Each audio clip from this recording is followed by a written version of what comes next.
Take 4, fellas. I'm rusty as hell. I've just been monologuing schizophrenically multiple times. So, I've been MIA for quite some time, and I have some reflections that I've gathered from my time wandering the oasis that is Virginia and Washington, D.C. and Delaware. So,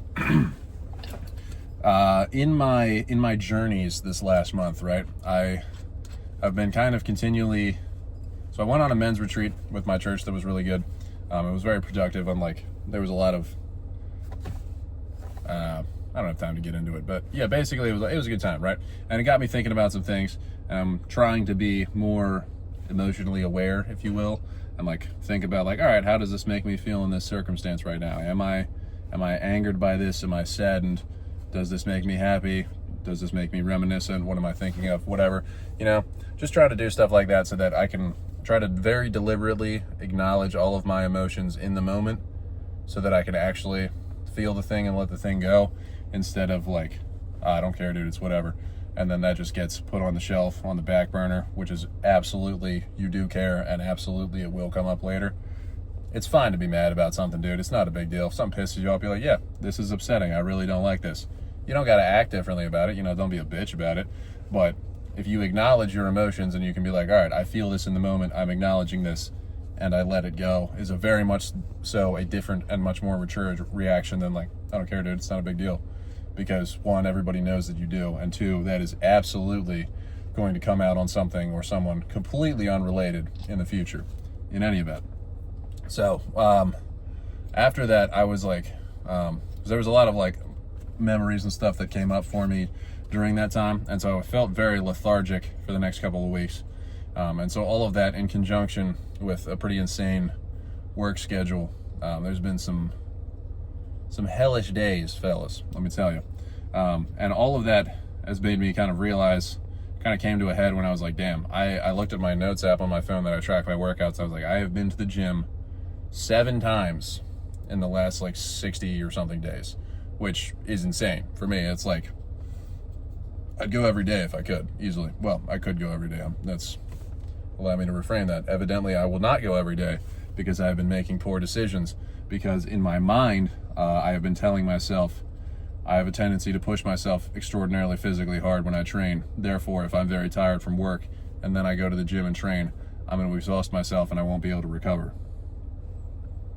2 problems with that. 1, I'm an adult man with free will and I can choose how hard I go in the gym. 2, it is also very preeminently the case that if you are physically fatigued from something, doing a low level of physical activity, it's going to be much more restorative and restful to you than sitting on the couch and doing absolutely nothing and crushing beers.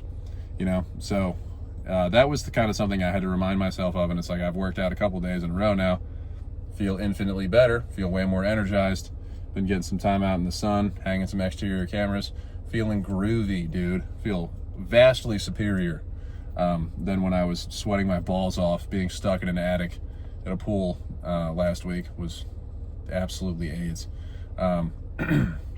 Yeah. So all that to say, I also watched this video from this Asian fella whose name I cannot recall, but it was very good.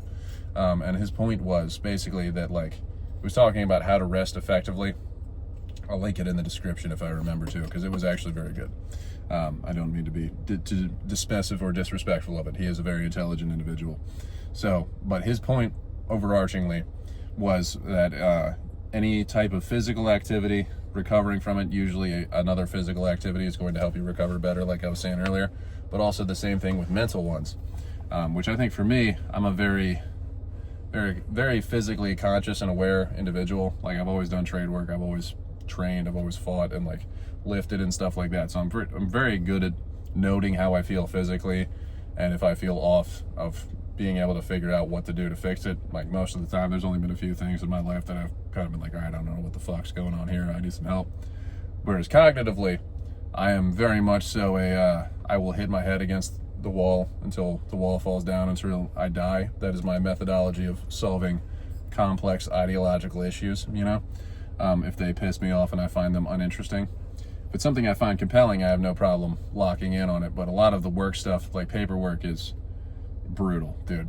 I own my own business, and so I have to do all of the invoicing, and all of the back end stuff like that for jobs and scheduling. It's a nightmare, dude. I hate it so much.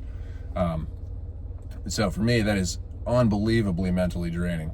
And so, and he was talking about how like tasks like that, you need to find something that is basically like the equivalent of like a jog or an easy physical activity that you can do, like playing a pickup game of a sport or something, doing that for your mind so as to clear the cobwebs and help yourself mentally reset with a little bit of like activity instead of doom scrolling on your phone or doing something like that. So I found that quite interesting, and I've been trying to put those methodologies into practice the last few days, and I have to say, I feel much better. So with all that said, gentlemen, it was kind of all over the place on this one, but in any event, I would stress and encourage you this week to both be cognizant of the things that you are feeling, acknowledge your emotions in the moment as they come so that you can discard them and not be ruled by them, but be able to actually feel and act on them freely should you choose to do so. No, don't repress them until they control you. Just allow yourself to feel them and let them go.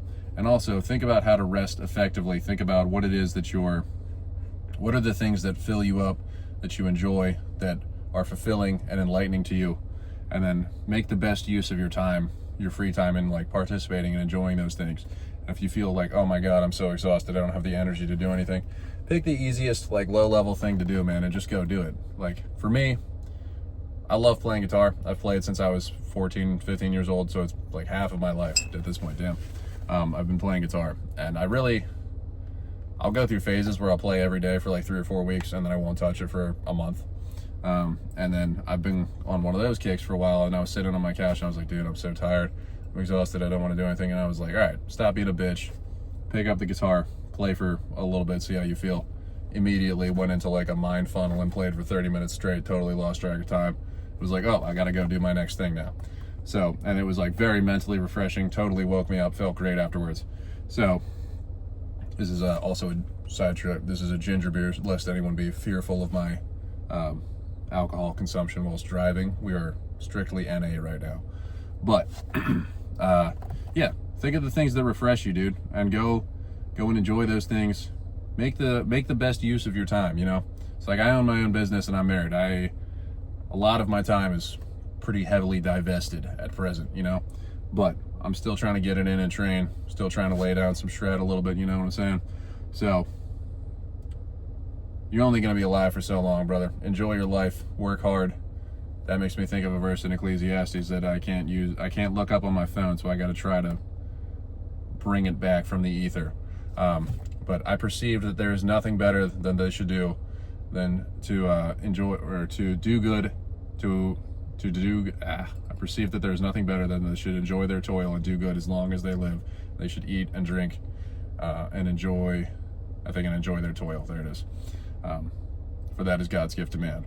So basically, Ecclesiastes is a banger, dude. You should read it. But in essence, it is saying life is fleeting and it is short. So make the best use of your time, work hard, and from the proceeds of that work, live abundantly and joyfully. And yeah, man, I don't know, whatever. I'm done. Peace out, fellas. Have a good one. Stay righteous. We'll get you on the next one.